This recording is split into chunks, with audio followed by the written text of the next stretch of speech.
When it comes to digital marketing, there's two schools of thought. You have the lead generation approach and you have the organic marketing approach that builds a brand. Most businesses want both. You want to generate leads and you want to build a brand. So how can you hybrid both of those together to create a business that generates leads and also is building your brand over time? We're going to talk about that today. So today with me, I have Nick, who is part of the Weber marketing team, and we're going to talk about kind of this hybrid approach. So when we're talking about digital marketing, usually digital marketing companies is kind of where we're taking this. There's two types of companies that come to mind. You have the lead generation companies, and these guys run ads to generally some sort of landing page to gather name, email, phone number, whatever it may be, and deliver those as a contact, and that is lead generation. Or on the other side of things is what we've typically done in the past, where it's only purely building brand. And that's generally through social media, not ads, generally through social media, content, videos, Instagram, Facebook, all of that kind of stuff through social media. And that builds brand, likability, trust over time, but it doesn't necessarily generate specific leads. So what we've been talking about lately is, well, how can we do both?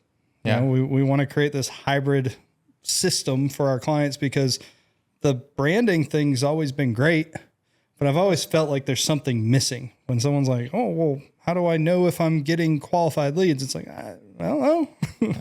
Is more people calling you? Are you getting more business? And that's really all we've ever been able to determine. So let's kind of walk through step by step what our offer is and what we do for businesses, because I think it's what a lot of businesses are searching for and they don't really know how to say it. Yeah. There's usually a pretty big difference between the people that are making you look good and the people that are bringing you business. And as you're kind of saying, we're trying to combine both of those things to look good and get people to reach out to you. Yeah. And it's usually a big array or a differentiating skill set. So the people that are really good at making you look good are videographers and typically don't know much about marketing. And then on the other side of things, you have the marketers who don't know how to shoot a good video and create a beautiful product. And I like to think that we're pretty good at both. I wouldn't say we're the best at one or the other, but we're good enough at both to say, oh, well, this is going to create you a better product at a better price point, because if you'd have to hire each of them individually, it's going to be pretty astronomically priced. Yep, it is. So starting off, kind of what we start off with is that branding approach. When it comes to branding, we want to put content out on social media to build your likability, your trustability, and so people know that you exist. It's the know, like, trust factor. Really simple, really easy. And some of the types of videos or types of content that we make is, one, videos. And two, it's the educational component. So we typically work with service-based businesses. And when you're a service-based business, you have education to put out there. And so what are some of these videos that we're making for people on the front end to build that brand? Yeah. Really good rule of thumb that we reference all the time is if somebody has asked you a question twice or more than once, then you should probably make a video on it. Mm-hmm.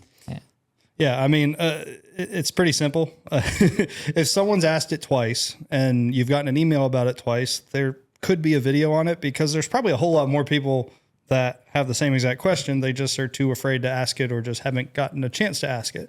So if you answer their questions before they have them, then they trust you more. They're like, wow, this person's like reading my mind. I would have had that question. So that's one way of kind of getting those branding videos out there.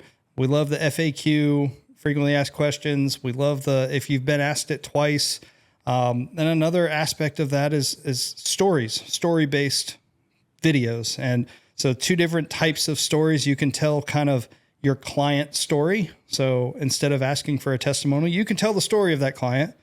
Or on the other side of it, you can tell some of your wild and crazy stories, because people want to hear what it's like, from other people's perspective. So once we get through this general branding phase of posting videos that are set to be in front of your clients, The next aspect that we do is we call it amplification. So if it's a good video and good content, we want to amplify that message. And what's that look like for us? Yeah. So like you said, not everyone's going to ask you the question directly. So you need to go and answer it before they ask it. And they might not always be coming to your page and scrolling through your content to find the right question, to find their answer. So you need to put it in front of them. Yeah. How do we put it in front of them? Advertising. So it's the pay to play method. Because people are on social media, might not necessarily find you because there's so many people posting content out there, especially with the business accounts now, they're trying to make it a pay to play platform. So if you are able to put some dollars behind a good message and then put that good message in front of the right people, that means that more people that you want to see your message are going to see it. This is what Facebook used to be back in, 2009. Yeah, long time ago. Yeah, long time ago is when you could get this actual amplification without having to pay. And now we just pay for it and we do some targeting to make sure that we're getting it in front of the right people to see that message. So that's kind of the next phase of this, is amplifying a good message. And then at the same time, we're amplifying your brand awareness. So because we have good content out there to build your brand, we just want more people to see it. So we're just putting it in front of more people through advertising. But then if we also have a specific call to action or something that we're trying to drive traffic to, we can also amplify that. So we kind of have these congruent messages going on at the same time, where we're building the brand and now we're also trying to drive traffic. So what do we typically do when we have a call to action or something that we're doing? Where are we sending them?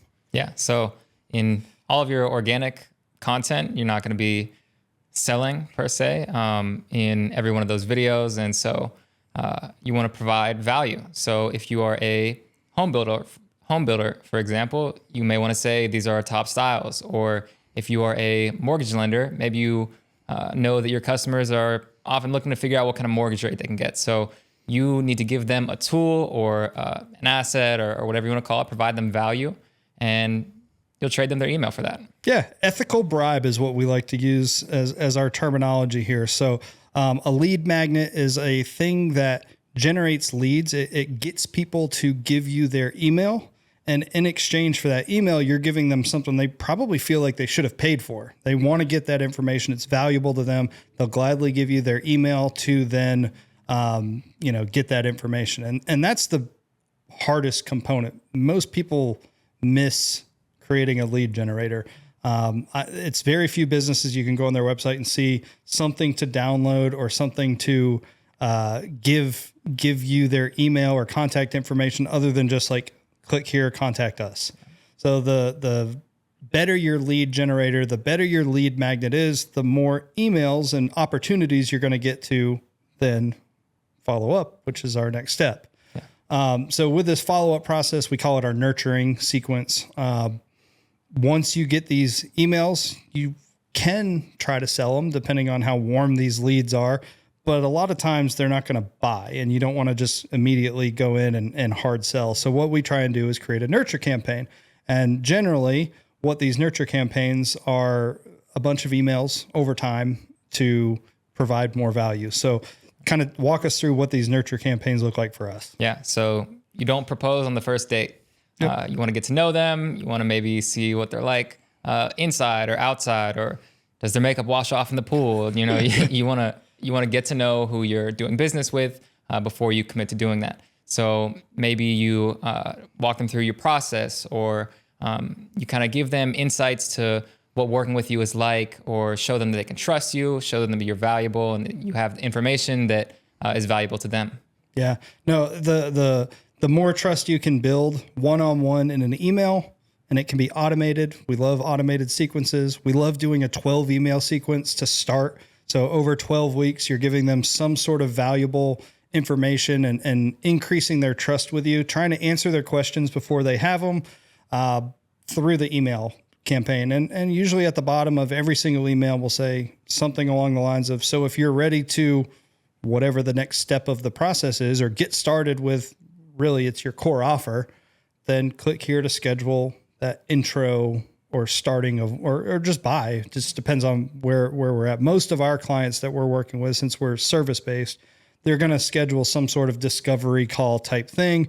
And so at the end of every nurturing email sequence, it's click here to schedule your discovery call to start the process of whatever it may be. Sorry. And a huge reason that's really important or really valuable is, like you said, is because it's an individual touch point. When you're posting to, let's say, Facebook or YouTube, you're at you're subject to who YouTube shows that to or who Facebook shows that to. Whereas once you get them in your email list, you're talking directly to them and you own that line of communication with them. And you also get to say when I want you to learn about different steps of the process. So let's use an example here where maybe at the beginning you're answering the first 3 emails or 3 myths about what it is that you do. The next 2 or 3 emails are the top 7 or 8 reasons that someone's doing whatever it is that you do. Maybe the next email is a client story telling almost like a testimonial of what it is like working with you. Then the next is your process. So they know exactly what the actual steps are of doing business with you. Then maybe you do another testimonial or share with your Google reviews. And then maybe after all of that, they're ready to buy.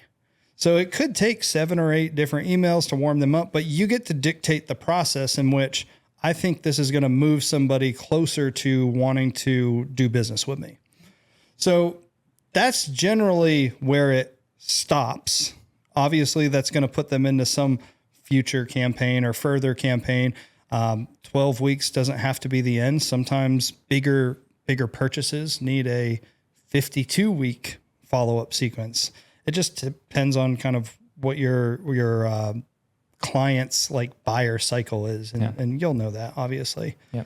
But that could then put them into a email newsletter every single week. And 3 years from now, you could have a different offer that speaks better to that person. And they never would have known that if they weren't on your email list. Exactly.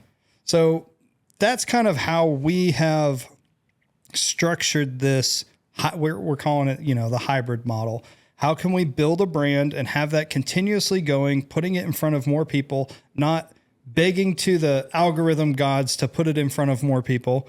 We're actually paying a few dollars to make sure that it gets in front of the right people more consistently, and then also have a specific call to action to gather a contact information, to nurture the contact and get them to raise their hand and say, yes, I'm ready to do business with you. I want to talk to you about moving forward with the next step of the process. Yeah. That is the hybrid model of digital marketing. If you want to do a hybrid model for you and your business, shoot us a message. Next step for us is just to have a conversation, see if it is something that we can help you with. And if so, then fantastic. Fantastic. Nick, closing thoughts? After we finish out that process, we will bring people to you, and it's on you to deliver. Love it. Awesome. Well, we appreciate it, guys. If you got questions, let us know, and we'll talk to you later.